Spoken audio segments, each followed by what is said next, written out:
If there's one thing that I wish owners really could grasp from the get go, because so much of their obedience would be seamless, is the fact that dogs simply do not have the same amount of colorful emotions that we do. Dogs are absolutely 1000% very emotional creatures. We will not be able to take that away from them, obviously. It's why us and our dogs are so intertwined and have been for literally centuries. Archaeologists believe that we've actually domesticated the dog far before we even have written recorded proof. That's just how intertwined canines and humans have been for thousands of years.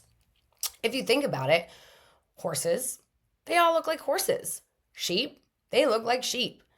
But then you start to get into the world of dogs, and you have King Cavalier Charles Spaniels next to Great Danes. And Great Danes don't quite look like the Mastiffs, even though they're kind of the same size.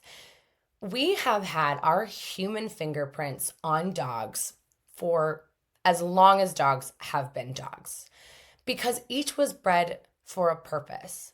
Now, each dog being bred for a purpose, whether it is working, herding, hunting, even companionship, each dog was bred for a job. And if dogs do not have a job, they become self employed. Now, this is where the urbanization and a lot of our human emotions have had a negative impact on how dogs experience the world that we live in today. So, flash forward, and we're making Instagram accounts for our dogs, and there is just endless options for harnesses, training tools, enrichment tools, puzzle feeders, lick mats, you name it. But at the end of the day, what dogs really and truly need is that said job. Now, when we bring home a new dog, when we bring home a new puppy, we automatically assume that our human emotions and our love is going to be enough. That's it. I'm going to give you a comfy bed and a 20-minute walk, maybe once or twice a day, and I'm going to call it because I love you. I love you, so you should be happy. This is the human trap that all of my clients find themselves in, and something that I always kind of feel some type of way correcting people. Because I'm here to tell you, as your canine coach, that you're probably loving your dog wrong.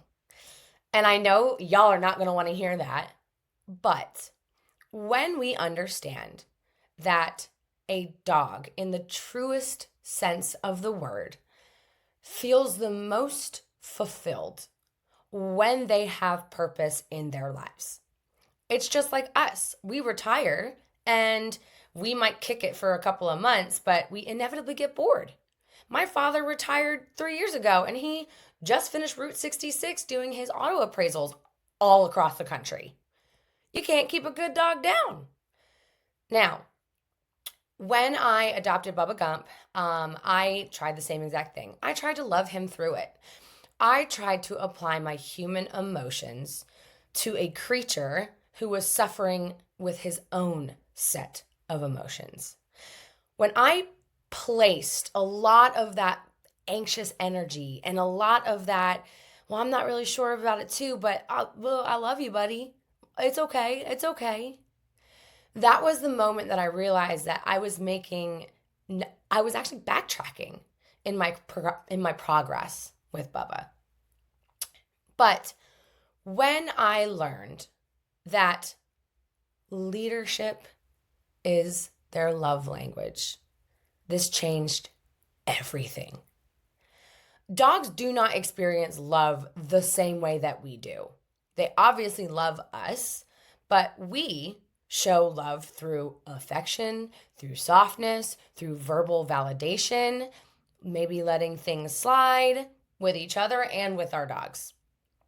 But dogs feel safe and connected through clarity, confidence, and leadership. When you lead, your dog naturally relaxes because in their canine brains, they are realizing, okay, I don't have to worry about whatever is going on because mom's got it, dad's got it. I don't have to step up and I don't have to make those decisions. I didn't want to in the first place. When I tell my clients this, I think it's hard for them to wrap their head around it because they just assume, again, that the dog is just going to be flat out happy. But when you fail to lead your dog, they're going to fill that gap. This is when you get things like pulling, reactivity, the anxiety, the ignoring you. Because up until then, you didn't mean it.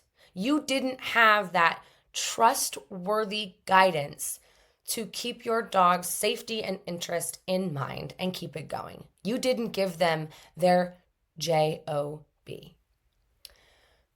Now, when I go to lessons, it's one of those things where, of course, the dog is going to listen to me. That dog will never have another relationship with me besides the one that we have in lessons. And guess what? It's me coming through, teaching, guiding, coaching fairly, giving them nothing but clear, consistent communication and confidence that they're going to know exactly what's going on every time I'm there. I've had a cattle dog throw himself at the door when I was leaving before because I made so much sense for that dog. And that's not to ding the owner, but it is highlighting the importance that leadership has in a dog, in their role in our lives. We need to be that leader for them. Being a leader does not mean you have to be dominant or alpha. I'm not throwing those words around because they are outdated. But you do have to mean it. You do have to be that person that your dog ultimately looks to. And it's not being cruel.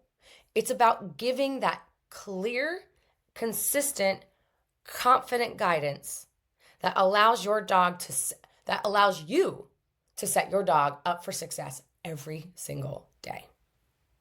This is not about dominance. It's about you showing up as someone that your dog can trust. Your dog is waiting for you to lead. They're not being stubborn, they're just uncertain.